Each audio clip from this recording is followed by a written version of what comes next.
Hey guys, before we start, a quick shout out to Alpha Dog Nutrition for sponsoring this podcast. Alpha Dog products are now available at dusupply.com, and you can use code ALPHADOG15 at checkout for 15% off and a credit for free shipping to try it yourself. Now let's get you to your podcast.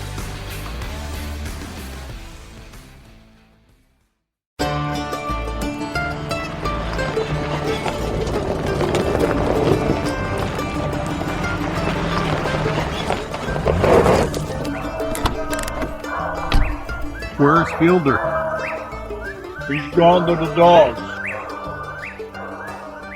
Welcome, friends, once again to the Gone to the Dogs podcast. Steve Fielder here with you. One more time, I'm recording this today on the 14th of November. This will air the Monday following that date, and we'll be looking across the table at our family and friends for Thanksgiving. What a great holiday that is, one that I always enjoyed, traveling back home to my mom and dad's there in southern West Virginia and being able to enjoy mom's great cooking. And always the talk with my dad was about dogs, and that's what we're going to do today. We have a very interesting guest. This guy has achieved a lot in his young life, and I'm really looking forward to talking today to Robbie Spears of Pikeville, Kentucky. Robbie is a game warden for the state of Kentucky. He holds the rank of lieutenant. He's also been to school. He, as I often tell people, I went about a mile to school. Well, this guy has gotten a bachelor's degree and a master's degree. He's a smart fellow, but he's a down-to-earth coon hunter, and I'm very glad to bring him to the Gone to the Dogs microphone right at this time, Mr. Robbie Spears. Robbie, how are you, friend? I'm good, sir. How are you? I am doing great, much as we often say, much better than I deserve. The one good thing about Al Gore, I think I remember one or two good things about him, is that he invented this internet.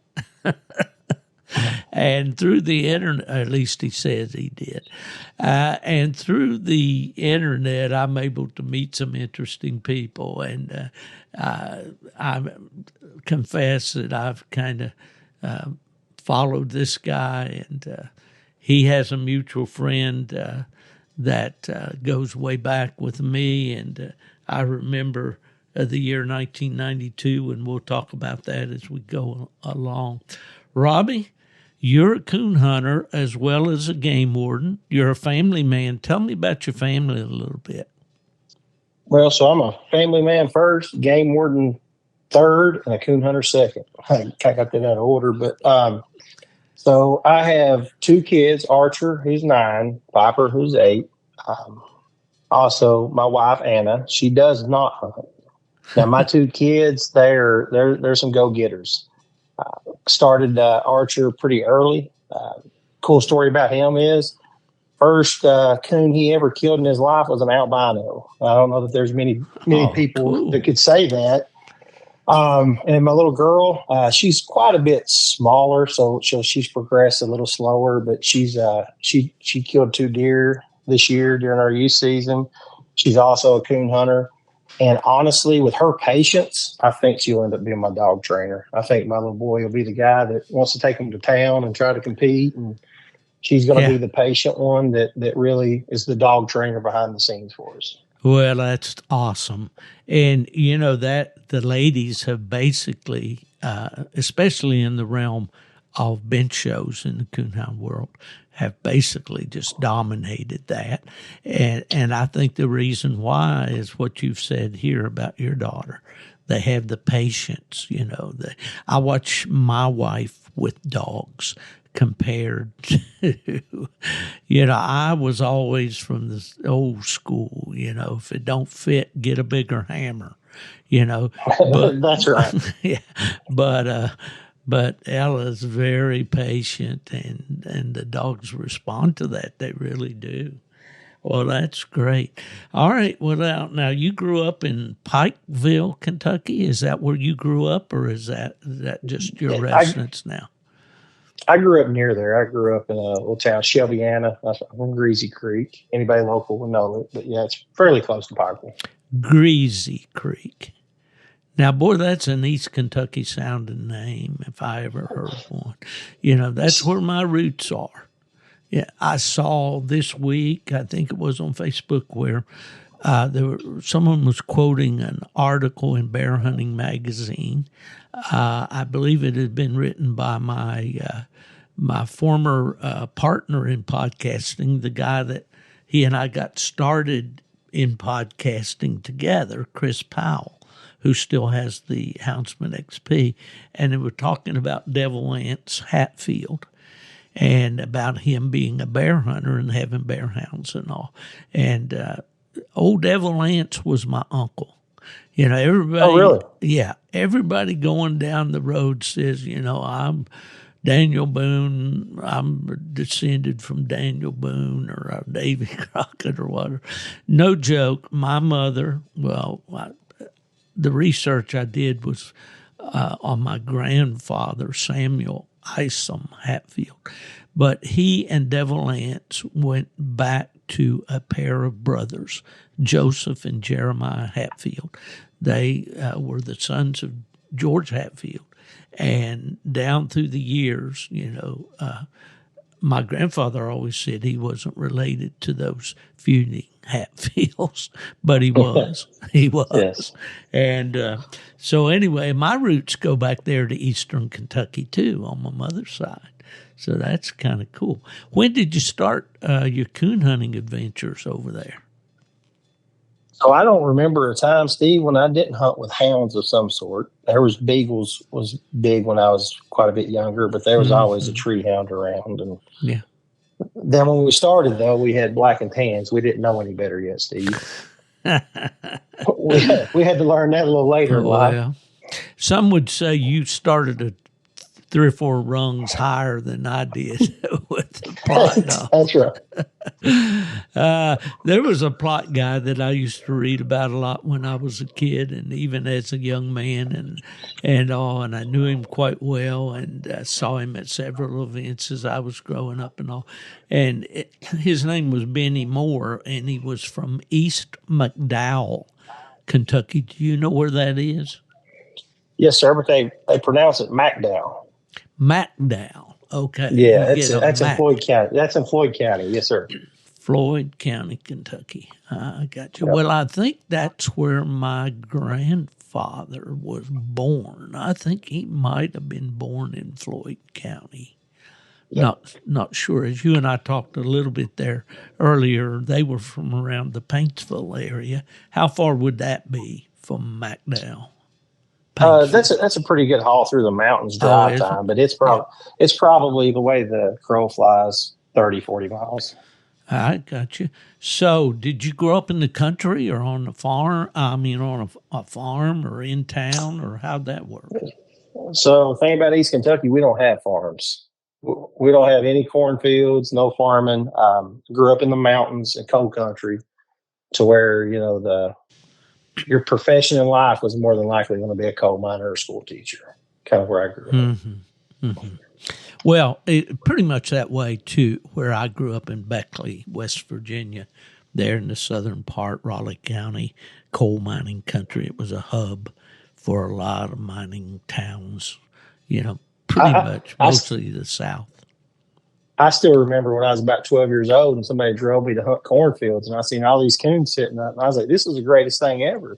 Like, why do we not have cornfields in East Kentucky? I mean, it's so easy. Yeah. All you got to do is lay some of those mountains over. That's right. Flatten them out a little bit. Well, I wrote in my book, Gone to the Dogs, A Coon Hunter's Journey, and I'm going to put a shameless plug in here, folks. I've decided to drop the website, stevefielderbooks.com, where most people have ordered their copy. The books are still available at Zep Predator Calls, F&H Supply and W Hunting Supply, and they're available around the country. And you can also just email me at dogstar118@gmail.com, and I can see that you get a copy. But at any rate, I talked about, the days when I was first beginning to coon hunt in competition. And I went down to Lexington, Kentucky, to Georgetown, actually, in the horse country. And we hunted on a big horse farm, the Pin Oak Farm. And that was like going to Disney World. There's been two kind of, I guess you'd say, epiphanies for me in my coon hunting career, which has spanned probably close to 70 years now. But going there and going to the White River in Arkansas and hunting in those big woods for the first time were probably the two most impressive areas that I ever hunted. So I can get it, what you're saying, coming from East Kentucky and going into cornfields. You bring that up, and it's funny because we talked before that we're 40 years apart, but I have the same story that you just told. And you was the one that put us onto the White River, and now we'll be back down there in December this year. Just like you said, you go down there, and I was like, there's no underbrush. Like, this is the greatest thing ever. Same thing for us. Is me finding a cornfield was great. Me finding White River, even greater. Yeah, exactly. Well, the one thing about coon hunting, no matter how old you are and what stage of it you're in, you are going to make a lot of memories. You can't help it. Every hunt is different. There's no script. Every time we cut those dogs loose into the dark, we never know for sure what's going to happen. We often say we never know if we're going to get the dog back, and that used to be a big problem for me, especially in the terrain I hunted. But that's another subject we could probably talk about. But so tell me about some of those early hunts that you took with coonhounds there in Kentucky. So we started with the black and tans in the mountains, and we would tree some coons. And this is prior to me probably being 12 years old.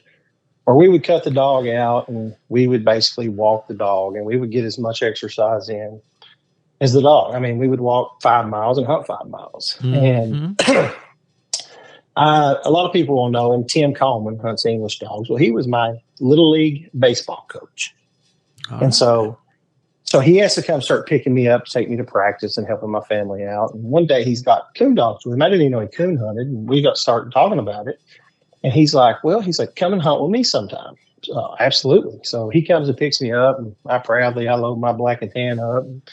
Him, his dad, Carl, and his son, Jordan, who was my best friend, we all load up. And this is the first time I get to see, cornfields and flatter country hunting. Also, first time going with what I considered that night a pretty funny looking speckled up dog. And we go down there and we cut him loose, and his Rattler dog goes left and his burrito dog goes right, and my dog stands there. And I was like, are we going to walk these dogs or not? And he's like, well, we don't normally do that. He's like, but no way. He said, if you need to walk your dog, I'll walk down there with you. And before we could get started, his Rattler dog to the left, I can remember this hunt like it was yesterday, is true through there, probably 600-700 yards. We didn't have Garmin's in. So we walk my dog all the way to him. We get there. My dog goes and starts treeing with him because he's not nearly as good as I thought he was. His dog's got a coon, and I pull him off, and I thought, well, my dog better pick it up now. Well, now his other dog's treed. We walk over there to his dog, and we did that about 3 times that night. On the way home, I told him, I said, I don't know what it's going to take, but now I'm going to have one of them English puppies because that's a lot better than what I've been doing. Yeah. So if it weren't for Tim Coleman, I'd probably still be walking in black and tans on these ridges right now. Well, in defense of the black and tan breed, there's a lot of them that do go hunting and do. Oh, absolutely. And I know you know that too.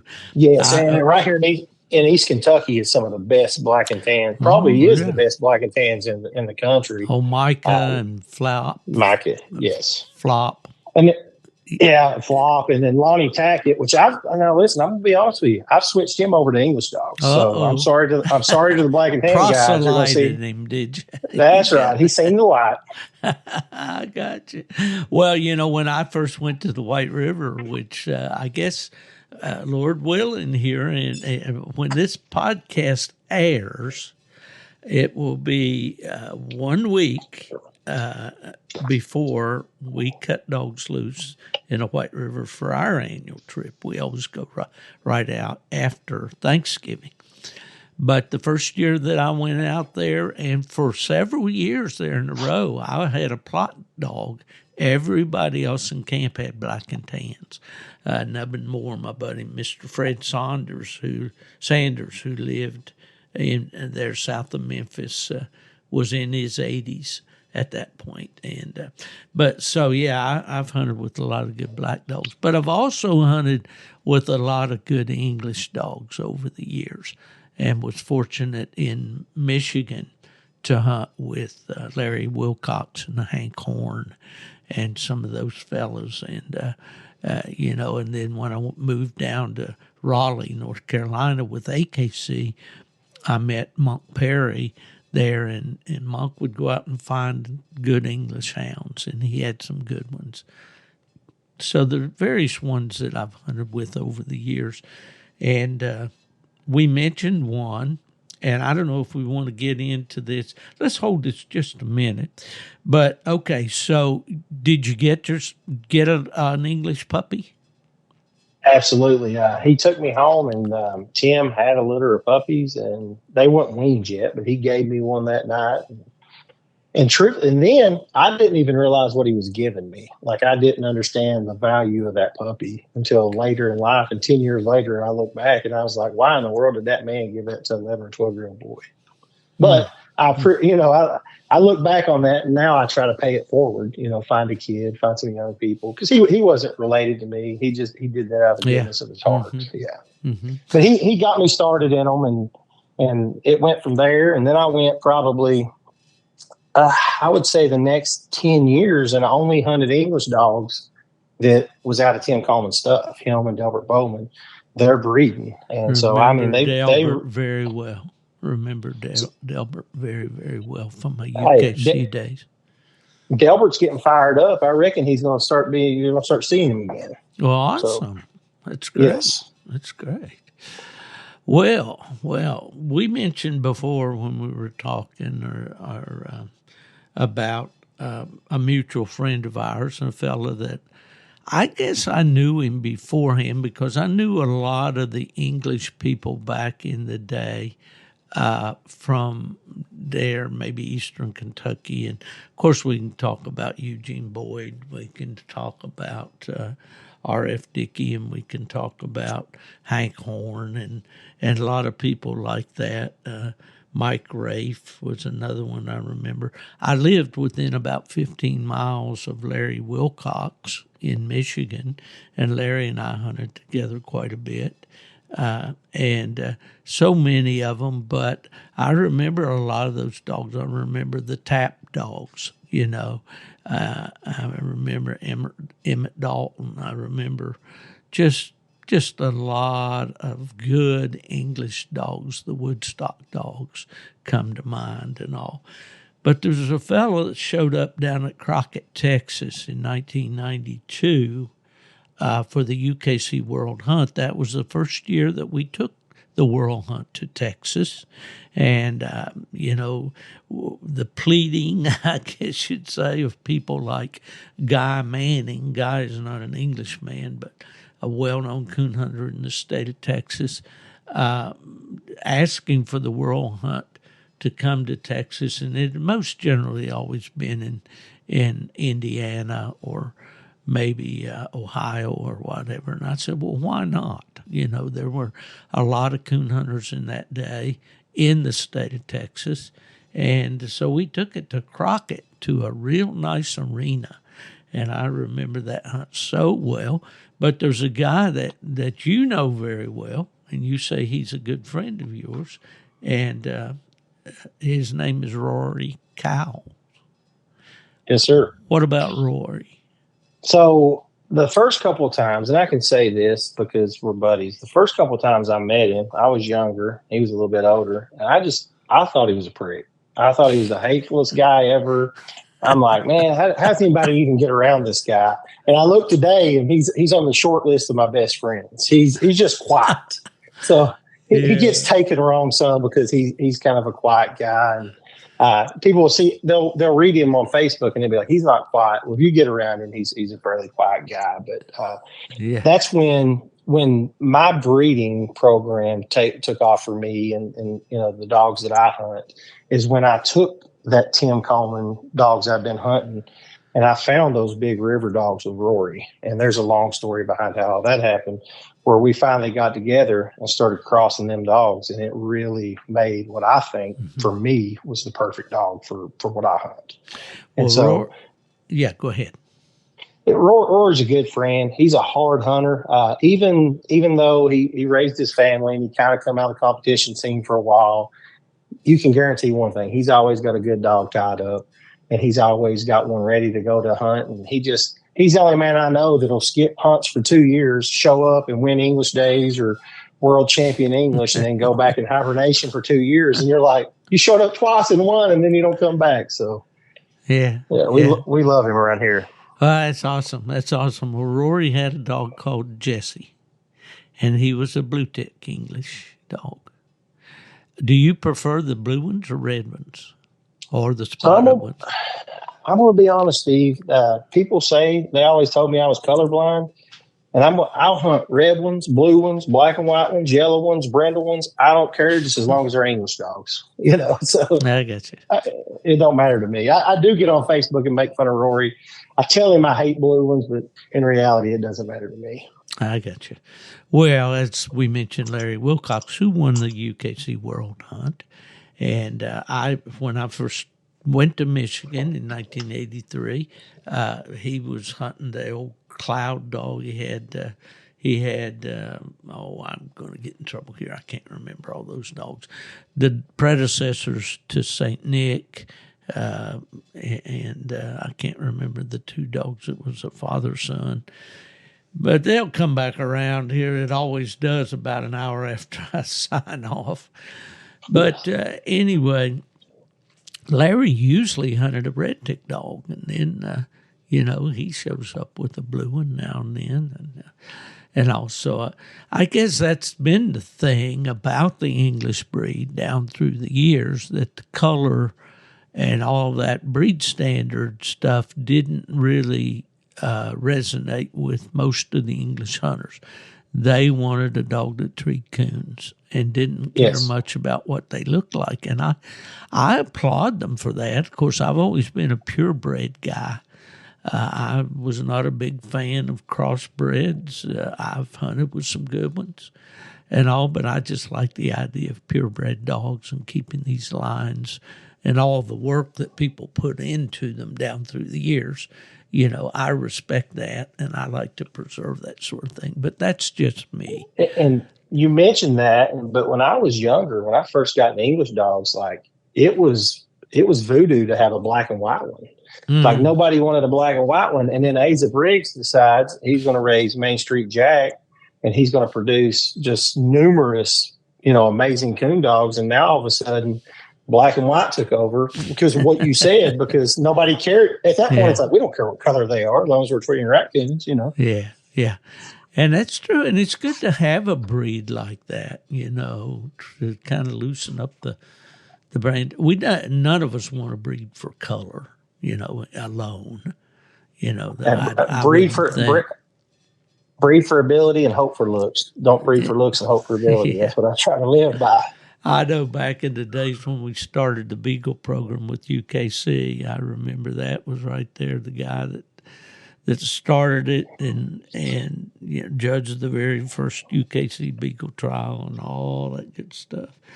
But we had a lot of guys that say, well, man, I'm going to breed in my field. Back then, most of what we commonly call rabbit dogs, or people would call them rabbit beagles, were, they were nondescript. I mean, they weren't going to win any dog shows, but the guy said, well, I'm going to breed to a show dog, and then I'll have beautiful dogs that will run rabbits.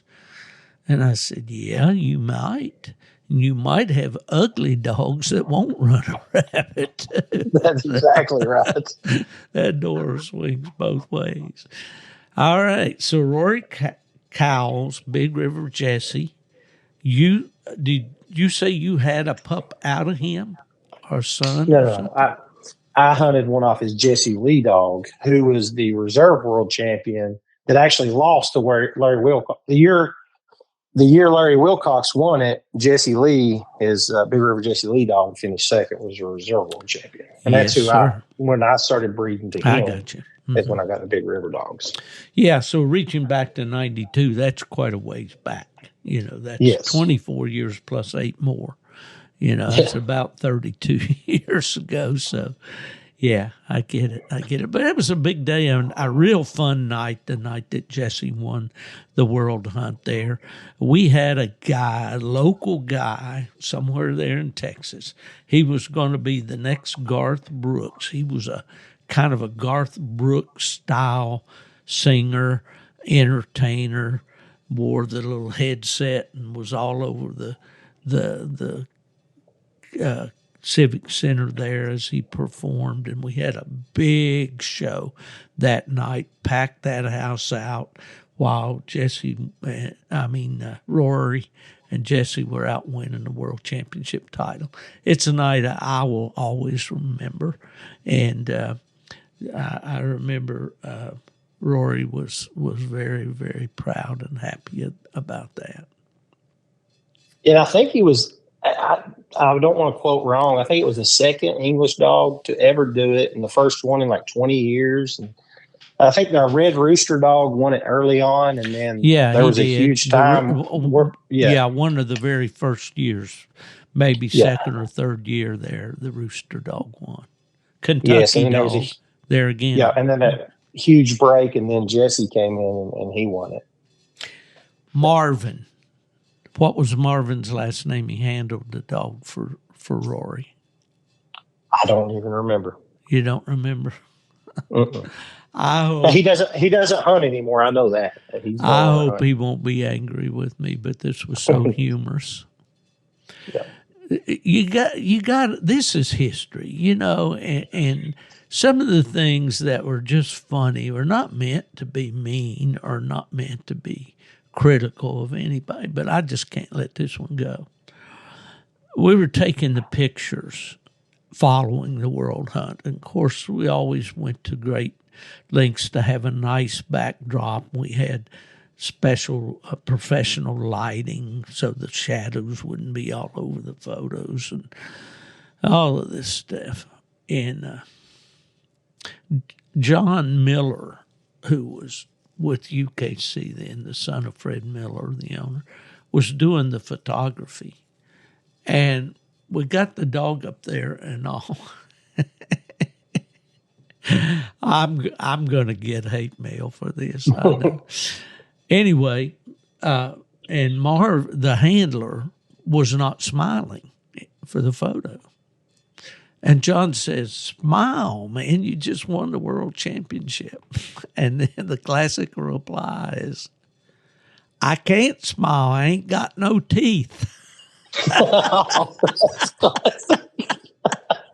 That is classic. Oh, brother, I love you. And if you're out there listening to this, I don't mean to make fun. I know how that is. I'm 78 years old, and the ones I've got are not all mine either. That is one of the best stories I've heard on that. But anyway, it was a great, great time. And Rory and I have been friends ever since. And every time I'd see him at an event, he'd always come up and we'd talk and have a nice warm conversation and all. And I'm glad to hear that he's well. You said he's just old and cantankerous.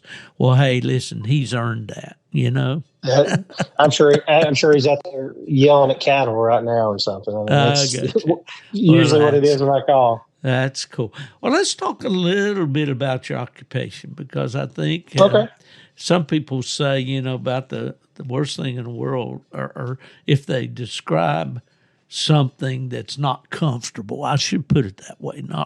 Not the worst thing in the world, but something's not comfortable. It's like hunting with the game warden. Everybody That's right. either respects or fears the game warden.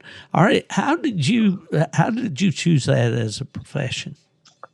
So I was a little kid, real little, like 5 or 6 years old, and we was deer hunting one day, archery hunting, and we got checked by a game warden, and my uncle / cousin, kinfolk was all there, and I asked myself, who is that? And they're explaining to me what it is, and I was like, what do they do? And they tell me, and I was like, so he gets to be outdoors all the time with hunters and gets paid for it. And he's a police officer. And they're like, yeah. And I was like, that's what I'm going to do. That's too cool. Yeah. And so I was like, most people, they'll be like, we're going to change what we want to do 30 times growing up. From that point forward, I wanted to be a game warden. So the only reason I went to school was to be a game warden. And that's honestly, it's the only occupation goal I ever had. It's like, I'm going to go make a living off being outdoors. And then as I got older, I started really understanding, yeah, it's cool what they do, but then I started understanding protecting the resource and leaving it there for the next generation, making sure that my kids and my unborn grandkids have something to hunt. And then I got even stronger about it, and that's where I am today. And that's the reason I always be a coon hunter first and a game warden second, is because I wouldn't be a game warden if I wasn't a coon hunter. Hunting's what got me there, and I'll retire, and Lord willing, if nothing happens to me, and I'll be a coon hunter long after I'm a game warden. And so that's kind of how that came about and how I made my career choice. Well, that's awesome. And I mentioned Chris Powell earlier, that when he and I, we were kind of the pioneers in this coon hunting world, or hound hunting world, with our podcast, And Chris was a retired conservation officer there in Indiana. And I just got back from Pennsylvania, Western PA, after a week of hunting with my friend Randy Smith, who has the Lone Pine Tree and Walkers. And while up there, Randy had kept telling me about this good black and tan dog up there in his area. And he said, Steve, he really is a good one. And so I was fortunate enough to meet the owner of that dog and to go to breakfast. He bought our breakfast one morning, and that's Rod Burns, who is a retired game warden in Pennsylvania. Have you met him? Yeah. Yes, sir. I met him a couple of times. Him and Lonnie Tackett, the black and tan guy that I told you about earlier that I switched. Uh-huh. He introduced me to him, and it was funny. They call a game warden green jeans. Green jeans, and we mentioned that. Yeah. And so he meets me at Autumn Oaks, and Lonnie's looking. He's like, look at you all. And both of us had the green jeans on. And I was like, well, some habits die hard, So Yeah. Well, his dog, I can't recall the name of it. I know it's Fred, but wait a minute. I may be able to get, let's see, right here, I think. Maybe not. He's got a unique name for his dog, and it's something about a felony or something. I don't know. It's funny. But he was a very nice fellow to meet, and we did go coon hunting, and I saw that black dog three singles that night, hunting independently of the Walker dogs that Randy was hunting, and so that's just kind of interesting, and I'm sure there's probably more that I've met down through the years that were game wardens. But do you have any interest? I know there's a story that we want to get into in just a minute, but do you have any particularly interesting stories involving coon hunting and your profession? No, but I will say that, which I have another game warden who coon hunts with me a lot, Charlie Houck, and we probably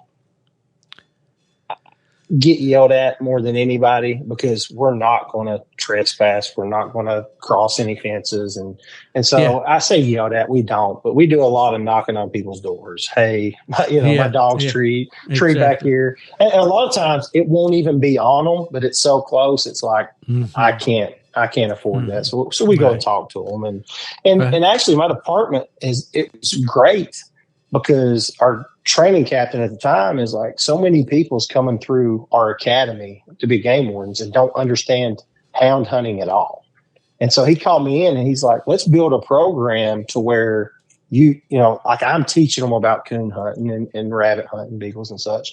And now I will go to our academy and I will just take every recruit that we have through the academy. Like I'll take them coon hunting so they can see, they can appreciate it and understand it better. And it's really helped. And because a lot of these, we hire them from cities or somewhere where duck hunting is more important. They don't understand or they never been around it. And I think personally, it's really helped and it's gave them a better understanding of why it means so much to us and what we're doing and how it goes about. And most of them, almost all of them always call me back and it's like, hey, because I travel a lot to coon hunt. When you're in my area, call me. I want to come go coon hunt with you, which I think is great. Yeah. Yeah. That's great. That's great. Well, you meet people in all walks of life, and that's one of the things that I particularly noticed as I worked for the 3 different registries, and I did a lot of flying out to events, especially, if it's out in Texas or Wyoming or wherever. And you'd sit down beside someone, and the odds were going to be when you told them what you were doing, what your job was and all, they'd say, oh, my uncle was a coon hunter. Oh, my grandpa was a coon hunter. I was, I've got a plot puppy here that's coming 4 months old. And I took him to a local vet here, and the doctor that examined him was a new vet there. I hadn't seen him at that hospital before. He said, "Oh, plot hound, do you coon hunt it?" And I said, "Well, I hope to. I hope he's going to make a coon dog." And he said, "Oh, yeah, when I was back in West Virginia," and there was another coincidence, I used to go coon hunting with my buddies back there and yada, yada. So, it's interesting that, and I will send kudos out to Chris Powell, that he did the same thing as you're speaking of there when he was in Indiana and bringing, and sometimes at like our national championship and some of those events actually sent a conservation officer out with each cast, or as they got fewer in number in the elimination hunt. But anyway, we got to work together. If we don't have, I'm not going to get on a stump here, but if we don't have places to hunt, we're done. And if we don't have landowner, unless we've got a lot of property, we're dependent upon the landowners, and we have to treat them the very, very best, because we are their guests. And without naming names, like I've taken a lot of those. I mean, I've taken probably 50 plus, and like we'll be treed and we'll be walking by a fairly nice bedded buck. And they're like, "Oh, so your dogs really don't run these dogs or these deer out of the country?" And it's like, no. And even them being game wardens, recruits, like we're showing them that we're working together and also for the department, it's helping them understand, well, if you hear a dog, this is a dog treat, this is a dog running, and so forth. So it's worked out really well. It's been great. It's great. And one of the most memorable things I think that I did in my career was with UKC when we worked with Buddy Baker in the state of South Carolina to do the study on on deer and turkey movements, while raccoon hunting. And what impact does coon hunting have on deer movement? And, and of course, that's a fairly well-known study. There's brochures out all over, and you can still get them from the South Carolina website. But you were able to collar, I think it was 100 deer, and run studies, run hounds in the areas, and then do a control group over here where there were no hounds, and study the movements and all. And the whole thing was then published into a color brochure that we hope would help when guys would go into a deer lease club, which is the case mostly in the South, and say, look here, I know you may be concerned, but these are the facts, but working together, it's great. It's great. Absolutely. And I still use that study today. I'll show it to people, and because they call a game warden a lot, and they'll be like, hey, I'm getting, tons of coons on my property, and I'm like, hey, here's some coon hunters local to you. Call them, they'll come hunt them, and then we'll go down that, like explain why that it's important and why we're doing it, and I'll show them that study, and it's worked out good. Yeah, well, awesome. Well, working together, but I wish, and I think most hound hunters of today, if they have any education, if they're like me, if they went at least a mile to school, they'll know that you guys out there are perpetuating our sport. You are kind of like the go-between between us and the people out there who don't have a clue. And, everybody wants to use public land. Some people just want to hike on it, watch birds on it. And it's their land too. We all have to share. And I'm preaching the choir with you, I know. You told me you had an interesting story that you wanted to share. And I'm just been, ever since we started this podcast, I've been on the edge of my seat here saying, let's get to this story. Well, give me a little context here, what we were talking about that led up to this, and then tell me the story. So I'll start with anybody that's listening to this that recognizes me from coon hunting, recognizes me from the dog that I had, that primetime outlaw Jesse James. And he was sixth place in the UKC World Hunt, won the year-long perennial race, placed third in the hunt off. First Grand Nite Champion Hall of Fame UKC English dog. Like, that's what they're going to remember him. But a lot of people don't know how that he got here, and it's a pretty unique story. And it's kind of long, and I'll start kind of way back, and I'll try to make it quick. So I was hunting a dog, which would have been Jesse's mommy, primetime Red Ruby, and I'd done some winning with her. She starts getting older, and I'm breeding her to a couple of different stud dogs, and she's throwing some decent puppies. And Dave Tackett, dear friend of mine, got me in competition hunting. Know him. You can tell a million stories. Well. You tell a million stories on me. He is really who got me into competition hunting. So, we can do a whole podcast on just let's Dave say Tackett. Dave has a large personality, right?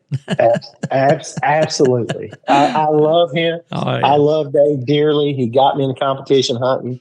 He really started showing me the difference between, hey, you need to train your dog to do this because you're going to hunt hunts and try to win them. But so he calls me, and we hunt together all the time. And I got this old female, and it was a litter mate to his taco dog. He won Autumn Oaks like 4 years in a row, Grand Nite Champion English, or, tons of time. And he said, hey, my buddy Rory Cows has a real good pup up there. He said, now I want to go hunting with it. And he was, and I love Dave. He's getting old. We got to drive him, me or his wife at the time. And so I go get him, and it was actually when I was in the police academy, and I had a week off for vacation. So I go get him, and we go up there. And night one, Rory, and this is the first time I really got to hunt with Rory. At this time, I still thought Rory was a prick. Okay, I thought he was an awful human being because he wouldn't talk to me enough. And so he gets this little blue pup out. He's somewhere around a year old, 12, 13 months old, somewhere in that range. And we go to hunting, and I remember Ruby was still in heat, but we was hunting Taco, and I knew Taco's top shelf, good dog. Like, I knew what he was capable of. Mm-hmm. And we go out there the first night, and the Jesse Lee dog that Rory was hunting was a pup, and he would have beat us in a cast. Looked pretty good, not outstanding. And I thought, man, that's a nice pup. And so then I'm sitting there and trying to figure out how me and Taco is going to beat him the next night. Well, night 2, we go out there and Jesse Lee just lays a whooping on us. I mean, he beats us up one side and down the other. And by the end of that night, the next morning at breakfast, I'm sitting there thinking, how am I either going to own Jesse Lee or breed to him? You know, because this puppy's unbelievable. And then we go out the third night. He does the same thing. This is the nicest year-old dog I've ever seen. Just absolute natural, great coon dog. And so I start talking to Rory, and just for the record, by night 1, I realized I was wrong about Rory. He's a great human being. Don't let me tell you wrong on that. And I start talking to Rory. Then I'm like, Rory, I've got this old, litter mate to Taco, female. She Grand Night champion. She's done a little winning, placed at English Day, so forth. I said, I'd like to breed to your Jay Lee dog. And he said, I'm not going to breed him yet. And she's getting old. She's 8, 9, whatever. And so I never could forget about Jay Lee. So every 6 months, I would go hunt with Rory now. And that's how we got so close in friendship, is I just kept going for hunting with him, kept hunting with his pup. And every time I was like, I want to breed this female. I want to breed this female. Rory's really selective. He's like, no. He keeps telling me no. Well, go ahead. Did I interrupt you? No, go ahead. Okay. Then finally, he goes, I think he wins the Winter Classic. It may have been before he placed second in the World Hunt or somewhere around there. And I called him. He's like, well, I think I'm going to start trying to cross him on some females. And I'm like, this female I have is 10 plus years old. I really want to breed her to Jay Lee. And he's like, absolutely, let's do it. I was like, I didn't even know she'd have puppies because she was so old. So me and Jordan Coleman, we load her up in the truck. We drive her up there. We breed her to Jay Lee. We come back. I raised the puppies, kept most of them, got rid of some of them. Every one of them was just natural, nice coon dog, started early, so forth. So I dwindled my way down to 1. And, I placed them elsewhere. And, I was hunting another dog that was out of Larry Wilcox's dog at the time. It was my better dog, and I was hunting these pups because the female got old. And the dog I was hunting out of Larry's dog, he got sick. And so I'm just hunting this young dog. Well, I ended up getting him killed. And so now I don't, and about 3 days later, the female they're out of, my Ruby dog, she dies. And so I'm sitting there with absolutely nothing except one sick old Larry Wilcox dog he done a lot of winning too. But so I start calling around, and I'm looking for one of these Jay Lee Ruby pups. And they would have been probably around 2 years old. Never could find one. So I keep hunting him, get him a little better.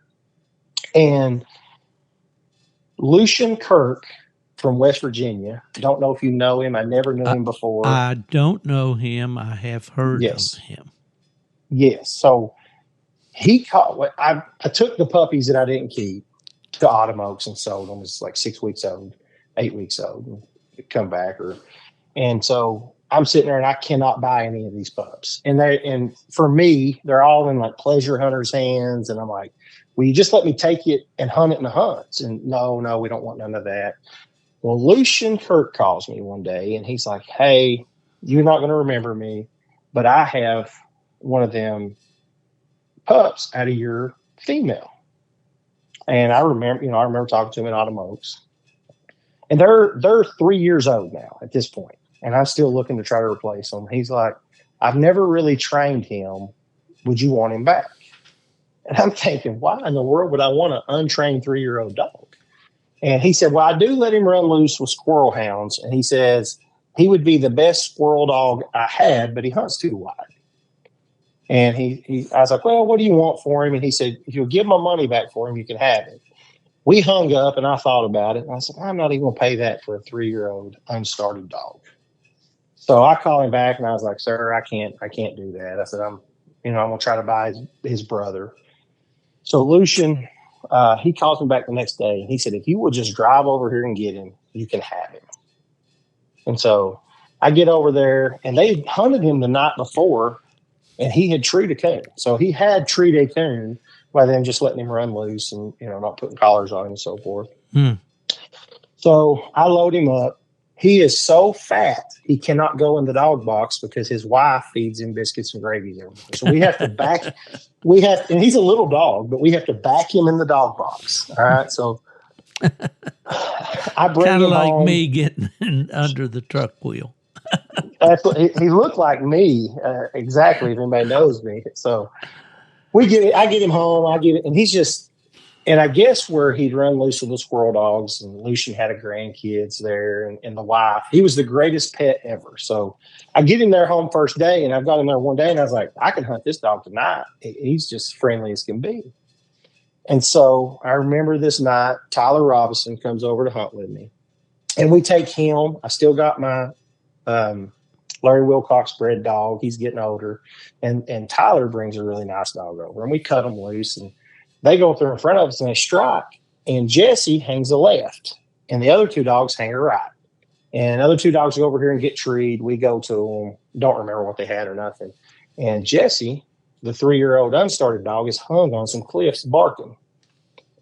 So I'm really mad. I was like, I'm not walking over there for no 3-year-old dog on a cliff. I said, he's going to have to figure out how to get around to himself. So we go on around the mountain hunting, and we hunt. And we come back. We can always pick him up on the GPS, but we keep coming back, checking on him. He's still hung up on the cliffs. We're at the end of the night, and I remember Tyler saying, he said, I can't stand to leave that dog up there no more. He said, I'm going to go get him. I said, well, I'll walk around there with you.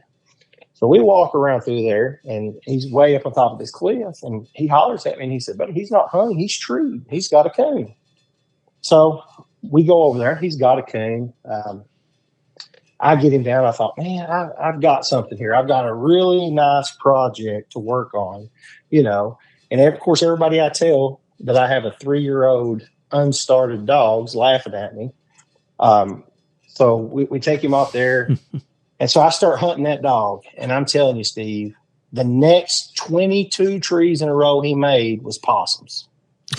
Well, on the 23rd tree, I remember my buddy went up there and he said, he ain't got no possum this time. I thought, yes, sir. Walked up there and it was a house cat. So he's a combination dog. Oh, man. And then I would say out of his first 50 trees, the only coon that he treed was the very first one. Now, I say that in the fact that had he not treated a coon first, I'd have quit on it. I'd have just gave up. I would have never tried it. My thing was I needed one out of my old female because that went back to all Tim Coleman's dogs. I knew what it went back to in Rory's, but he had everything else going for him. He hustled. He was very accurate. He didn't miss. He just never had coons when he treed. Mm-hmm. He didn't discriminate. Yes, and he was very, very good around the house. He was absolutely like the most wonderful dog to be around. So I kept pushing him there. And he's the only dog I've ever had. He bayed a herd of elk. I went up on a strip job. He was bayed and went up there and he had several elk bayed. Same night, I have witnesses on this one. We go down and he has bayed up a beaver. He's got a beaver bayed. So I remember I started calling Rory and I'm like, Rory, this dog is an idiot. I don't know what I'm going to do. He's like, you better hold on to that one. I'm like, what do you mean hold on to it? Like he's 1 for 50. He's like, I'm telling you, and these big river dogs, the ones that are gritty and have that heart and hustle, he said, they're going to make the best dogs. So I just keep taking this 3-year-old dog, keep getting laughed at, but I just keep pushing and stay very consistent in his training, trying to get him broke off the possums mostly and the beavers and the elk and most guys just worry about fox and deer. Oh, listen, hey, listen, I'm pretty sure there's a couple times he's running field mice on his strip jobs, but I can't prove it. And so he's doing all this at 3. And then I think, and then I start taking him to a couple hunts. First hunt I ever put him in, he treed 2 possums, but finished the cast with 200 plus and won the cast. Yeah, bad. And so he had to tree 3 coons, to make up for what he did. So I just keep trying to break him. Lost every hunting buddy I had. None of them would hunt with me. They're like, I'm not hunting with that idiot. So kept pushing him. Kept listening to Rory.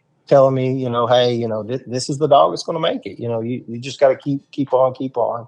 And then, that's where I rode into him and got to where, he ended up being the first UKC Grand Nite Champion Hall of Fame and placing sixth in a world hunt and winning the Purina race and doing all that he did. And it all goes back to just staying and trying to stay consistent when we're training these dogs. So many people give up on them too early. And honestly, had I raised him from a puppy, I probably would have. It's just that I'm pretty sure Lucian just let him, maybe even killed him everything he treated. I don't know. Mm-hmm. So you just kept on hunting him, and basically kept on. Did he quit all this other stuff on his own, or did you have to work on him some? No, the first week I didn't correct him because I was like, hey, he's unstarted. He doesn't, I was treating him as a 6-month-old puppy. Yep. And so the first week I'm like, I'm not going to pet him up. I'm going to do the John Wick. I'm going to snap him up, roll on, when they're real little. And then all of a sudden I was like, we're from 1 week on, I corrected him every time he made a mistake.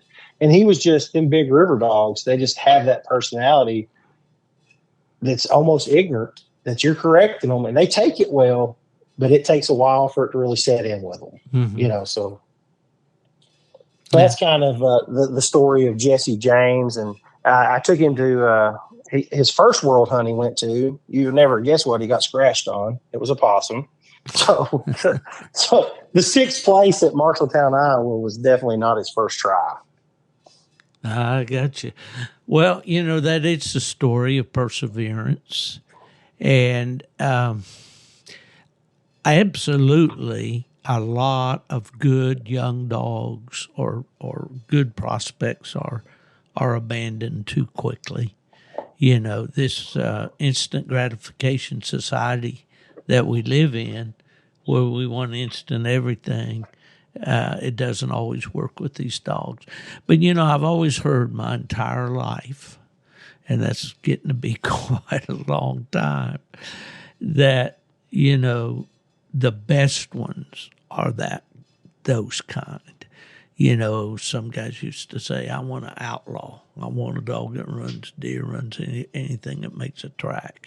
If he'll run a sled track, that's fine with me, because he'll make a dog if I keep hunting him. And was there a point that he just kind of flipped a switch, or was it a gradual thing to get him to that point?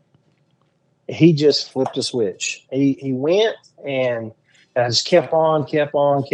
And then one night I took him to Rory's, and Rory was hunting a dog, and Jesse just ran all night. He wouldn't tree. And Rory looked at me and said, "You broke him." I was like, I know, I broke him from treeing. Like, we're not, like it's nothing's happening. He's like, no, I'm telling you. He said he's going to come back. And I don't want to blow Rory's head up, but he was right. Like, when he came back from that night on, he treed one more possum, and that was after I kind of retired him and laid him up. He treed one night, and after that, but from that night on, he just finally and quit everything at once. Like, he never run another beaver, never Isn't that amazing? Elk. Just all of a sudden he quit treeing and came back and went to winning. And well, at what age was he when he flipped that switch? Probably 5. I got you. Well, you mentioned the fact that he was 3 years old and had really never been hunted when you got him. I remember when I was at PKC. Bob Hardison. Did you know Bob? Oh, absolutely. It's some of my dogs, the Tim Coleman dogs, go back to his. He broke out there at Aurora or maybe at the National or somewhere that summer, and I don't remember the year. It was somewhere between 98 and 2004 or 5.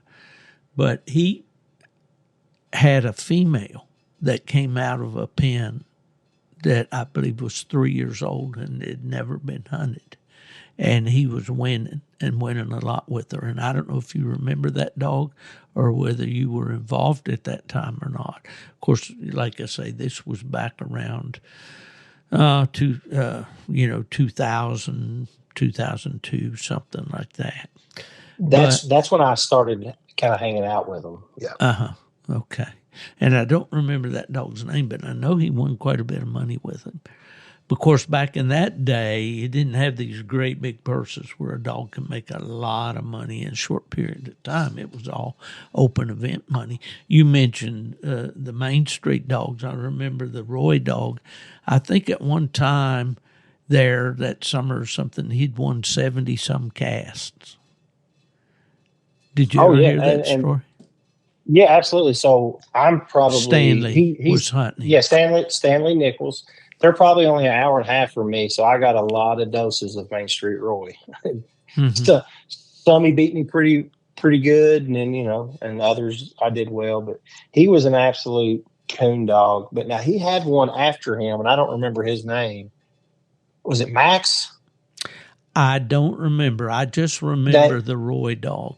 Yeah, the one out of Roy put one of the worst beatings on me I ever took in my life. And I remember thinking, I was like, man, if he done that much with Roy, he's going to kill us with Max. Like, we don't have a chance. And then he kind of quit there. But yeah. Well, that's a great story, and it's a lesson to be learned on a lot of levels.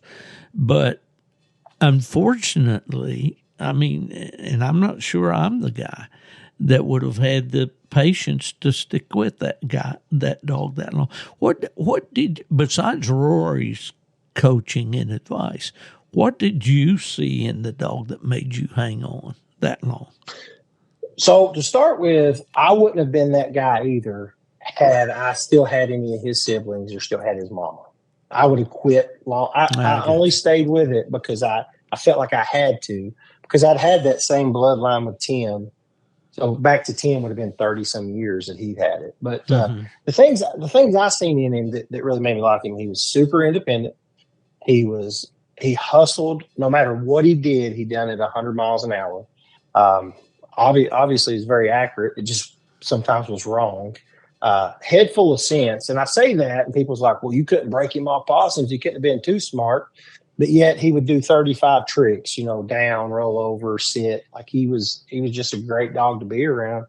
And he just that the heart, I think, is what, and you listen to all these podcasts and you listen to everybody that talks that has a great big time winning dog, and every one of them has heart. I think it's more important. It's more important than brains. It's more important than anything because that's what it takes.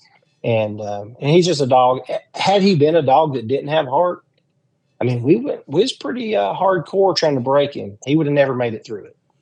So just the heart and drive is what made that dog. And it's really what makes all of the big river dogs. I mean, they got extra effort left in them. So, do you know the background? I did myself at one time of Jesse and those dogs. Not really. I know the background on Jesse Lee. I know there's a lot of I can't even remember her name now. Bobby, Dark Shadow Bobby. Yeah. Oh, yeah. Yeah. Yeah. It's kind of tied in there somehow. Rory tells me about it, but he has so much knowledge that he'll be talking about 7 different dogs, and I still think we're talking about the same one. And he's so. Well, it would be awesome if we could ever get him to just write down some of that stuff or talk to us about some of that, because he's got a ton of knowledge.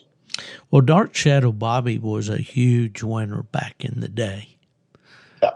I mean, when they showed up with her, you knew, whoever drew her was going to have a bad night. Yes. Yeah, she was a coon dog. There's no. Man, I tell you, my memory has gone. I remember.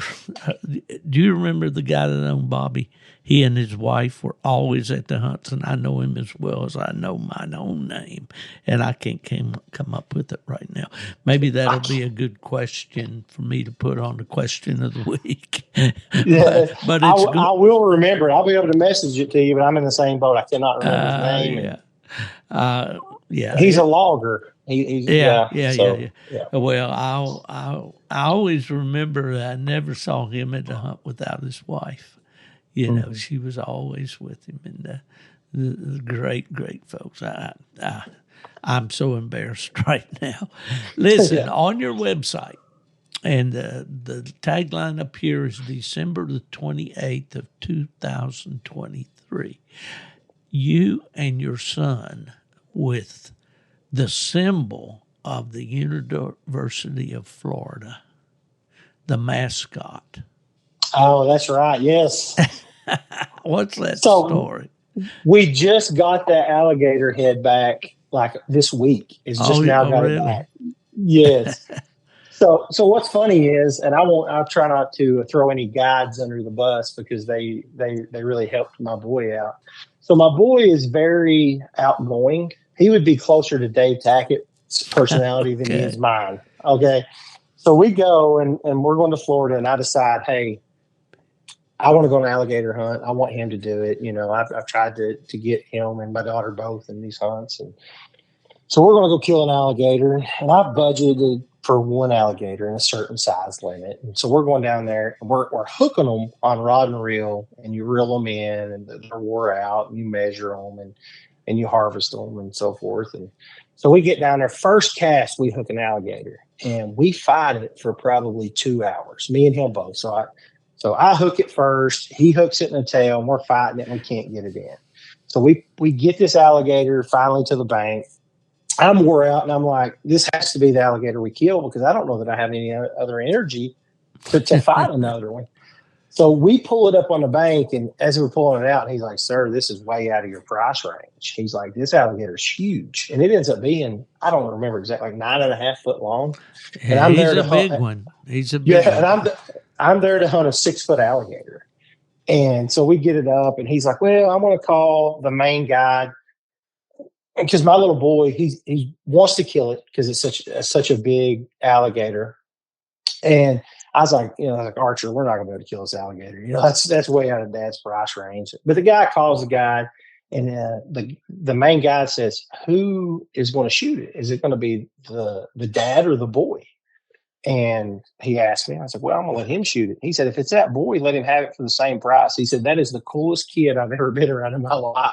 Because he was up there before we went hunting, and he was like trying to help him skin another alligator. And he was like 8 at the time. And so we end up and we get to harvest that one for the cost of a smaller one. So they really hooked us up there. And he wanted to kill. What made him want to kill one was the Florida Gators mascot. And so it was real cool. And we did the Euro mount on its head. So we have the bone head, and we've sent off the hide to be tanned, and he wants to get it back, and he wants to make all his hunting buddies gunslings, and he wants to make his mama a purse out of it. So that's what we're doing with the rest of it. And it was a pretty good hunt. And what state was that? That was Florida, Acadia, Florida. Oh, okay. Yep. Well, cool. Yep. Oh, that's awesome. And he's also some people would have seen it on my Facebook. He's been a diehard hunter since he was a little kid. So when he was 6, Grant Whitmer, I know everybody has to know who Grant Whitmer is. So he called me, and he had a pup, and I was going to get it, and it was up in Vermont. And so I was like, yeah, I'll ride up there and get it. He already had it started, and he says, well, if you're coming, we're going to be bear hunting. You might as well just, come bear hunt with us. And I was like, well, I would love to take my son, let him kill a bear. And of course, he's like, dude, these are huge mountains. There's no way that a 6-year-old is going to be able to hunt, get around in these mountains. And I was like, well, I think you can. And so he was 6 years old, and I drove him to Vermont, which the drive was worse than the hunt. I'm going to be honest. I don't know how long you rode in a car with a 6-year-old. And so we get up. Are we there yet? Yeah.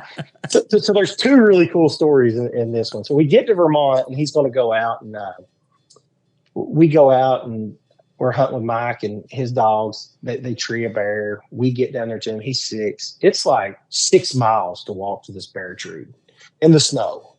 And I'm telling you, he's tough as woodpecker lips because he never complains walking to the bear. We go in there. He shoots the bear. We video it because I was like, nobody's going to believe that a 6-year-old shot a bear in Vermont.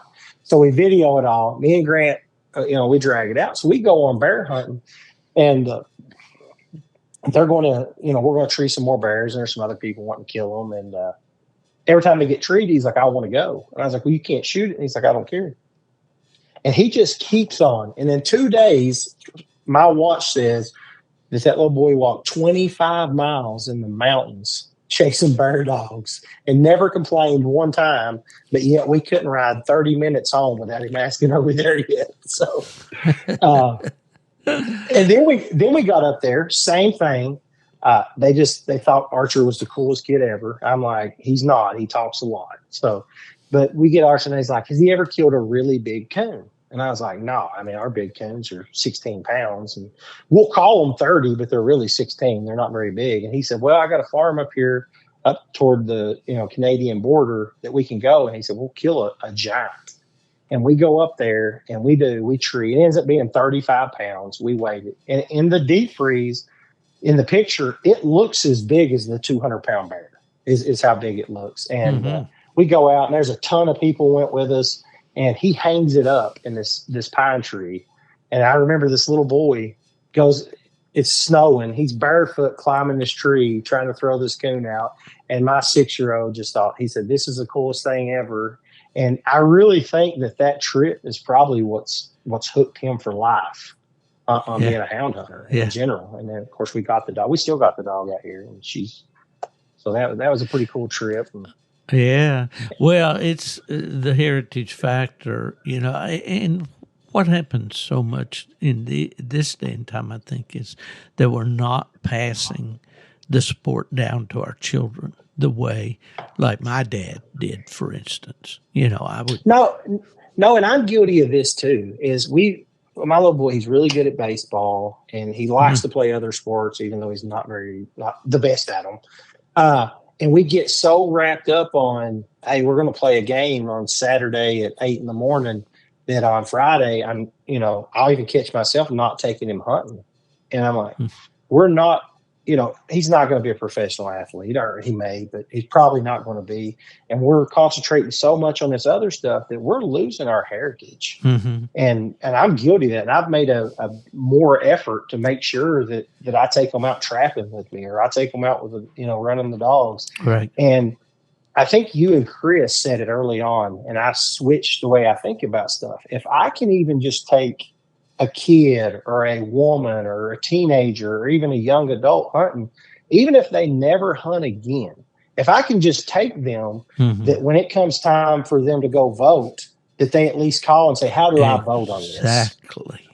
And you all, when you all started that podcast, I never thought of it that way. And then you look at what happened in Colorado. They got enough votes that they won. Yes. So that's what we got to do, is we got to get these kids involved. If nothing else, just to get that vote later and let them understand the reason we do it, why we do it, why it's important. Yeah. And you all have done a great job with all the podcasts, really have done an amazing job on pushing that method. And I think with what we've seen in Colorado, it's working. And I appreciate y'all doing that. Well, it's necessary. And even back when my boy was young, we had a scouting program in our church. It wasn't actually Boy Scouts, but it was very similar. And I would take the boys, my son was in the program, so we'd take the boys coon hunting at least once a year, usually in the fall when the weather wasn't too severe and all. And I know that those kids remember those experiences. And when they're faced with that down the road, they're going to say, well, what's wrong with that? I had a ball doing that, our buddies and all. And let me take it a step farther, too. And I love deer hunters. I'm a deer hunter. Right now, I'm surrounded by massive deer that I've killed. My kids have killed. Name my kid Archer because I love archery. Yep. But it's so easy for us to, in my state, you can legally, bait. So it's so easy for me to put a blind up over a corn pile and let them just go out there and sit for 30 minutes and shoot a deer, to where it's going to be harder to take them, where they're going to have to walk to a squirrel dog tree or to a coon dog tree. And so we've skipped the small game and fur bear that we all started on. Yeah. And we're starting on the big game. And I think, in time, if we don't get that circle back around, we're going to lose Yeah. that. Do they think, well, this deer hunting and elk hunting is more important? Well, Yeah. that is important, but this is just as important. And we Absolutely. got to make sure that we get them kids involved with these dogs, or it's going to die. It's not going to be there. Well, having been a dog man, I wrote a book called Gone to the Dogs, which my mother used to say when she'd look out the kitchen window and see all those dogs out there in the back. She'd tell my dad, we've gone to the dogs, But Yeah. I love dogs. And now at this stage in life, we have a couple of dogs here in the house. And I don't, I know not everybody's able to do that, and don't even recommend that everybody do that. But you do, when you do have a dog in the house and you raise them that way and all, you really get to understand dogs. You get to see what motivates them. You get to see their emotions. You get to see their intelligence. You learn an awful lot because most guys are too busy. They work their job. They get home at dark. They probably go out and do the kennel chores and feed the dogs. And if they're lucky enough to go hunting that night, they do. But if not, they don't see those dogs again till the next night, So if you get the opportunity to interact with these dogs, you see how smart they are, what great animals they are. And you understand why that old caveman domesticated a wolf, I guess, or whatever, and brought him inside. So I do a lot of like obedience training for dogs and other people, and I'll train their dogs and so forth. And I guess it was Hardwood Ellis Attack is when I realized, hey, we can teach these dogs to sit, stay, lead. And I start doing that. And I'm telling you right now, I've trained every breed of dog obedience wise that you can imagine. And other than maybe an Australian Shepherd, I have never trained a dog easier to deal with than a coon dog. Ever. Mm-hmm. They pick up on it. So they do. And even my grandpa at one point, he's like, you're going to take hunt out of these dogs by training them to do it. No, you're not. They know when it's time and when it's not. Yeah. And so it's a thing that you're 100% right. And then even when I was talking about my Jesse James dog, he was really little then.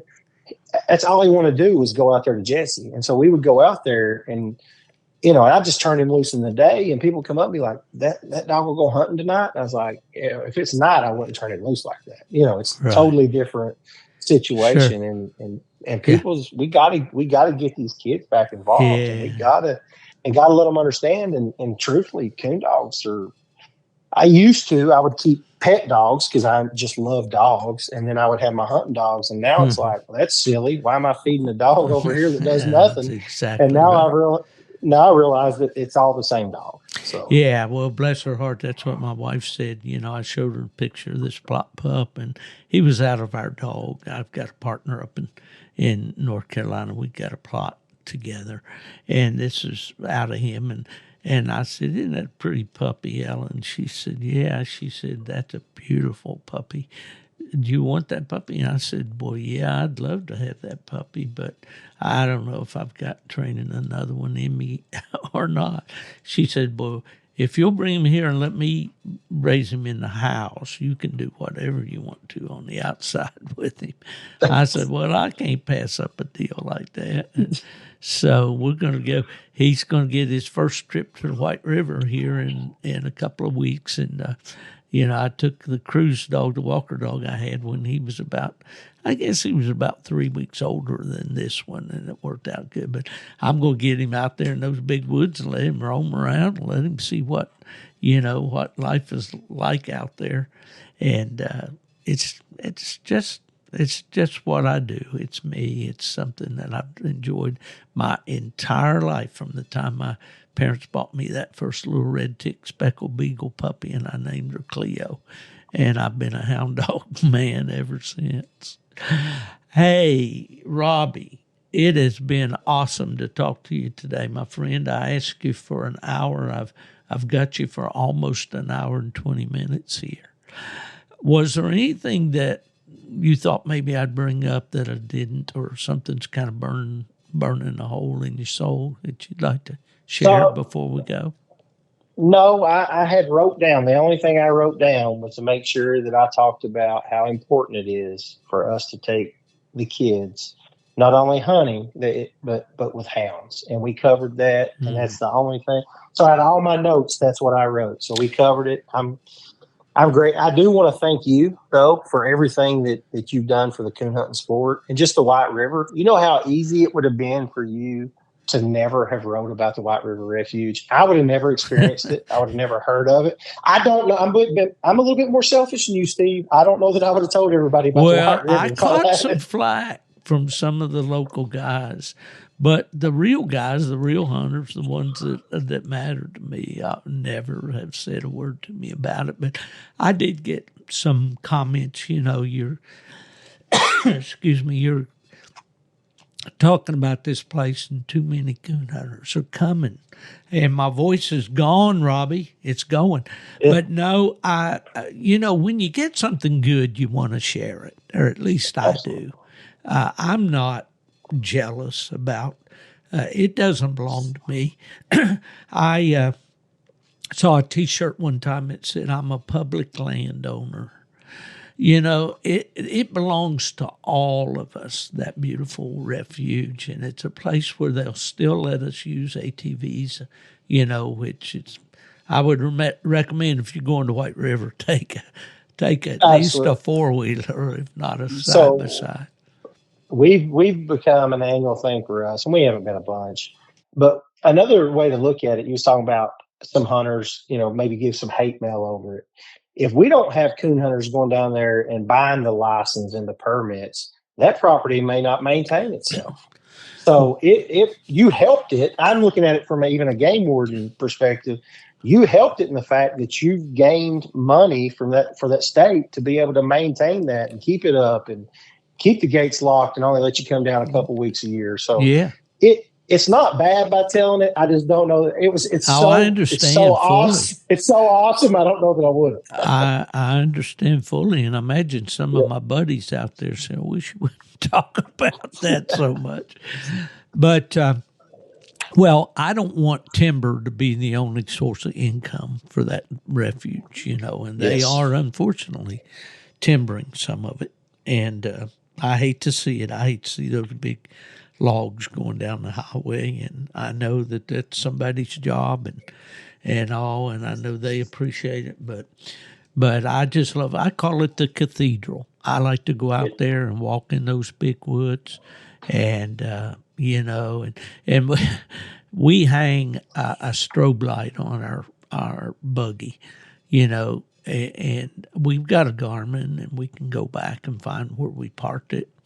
But, if you walk down into a tree out there and you look up in the air and walk around a couple circles and look at you don't know where your buggy is unless you follow your track back. And we like to just hang up a light, a strobe in there, and you can see through those woods. You'd be surprised. Sometimes 300 yards or more, you can see that blinking light, to get back. And it's so flat and open. You'll hear dogs. You'll be like, "There's dogs over 150 yards," and it'll be your buddy, and you'll realize he's half a mile through there. That's right. Well, are you going this year? Absolutely. Yep. We're leaving here December 1st. Okay. Well, you'll be out there when I'm out there then. We're normally there at that High Plains waterfowl right on Route 1 there in St. Charles, but that place is sold now. It's a duck lodge, and it's sold, and we don't know anything about it going forward. So we're staying more back over at Maddox Bay, not in those Maddox Bay cabins right there that you see as you turn in, but the guys have got something rigged up. I don't know what.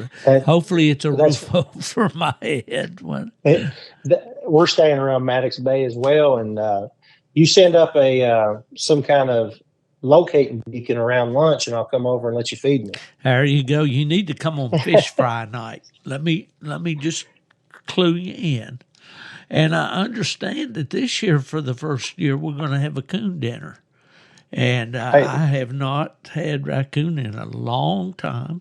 And I'm told that the other Randy Smith, I call him Mississippi Randy Smith, the black and tan man, he's arranged all that. But those guys can put together a crappie supper with French fries, hush puppies, coleslaw, and all the trimmings, as they used to say back in West Virginia, make you smack your grandma now. I mean, That's it's right. good. It's good. Oh, Robbie Spears from Pikeville, Kentucky, home of my roots. Pretty close. It's been a real joy to talk with you today, Robbie. Thank you for giving of your time and to share your story. I know it'll be interesting to a lot of people.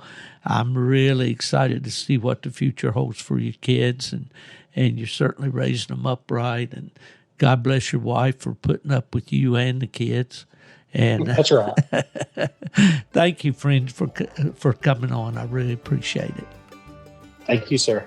Yeah, folks, want to thank my good friends out at W Hunting Supply. Without them, we would not be doing this podcast each week for you. W Hunting Supply, dusupply.com. And anything you need in the way of hunting supplies for yourself or your dogs, you can get it there. I want to thank Alpha Dog Nutrition, a sponsor that's come on fairly recently. And I always want to thank my friend Big Mark Zepp of Zepp Predator Calls for all his help and support. Folks, this is Steve Fielder telling you one more time, I'm gone to the dogs.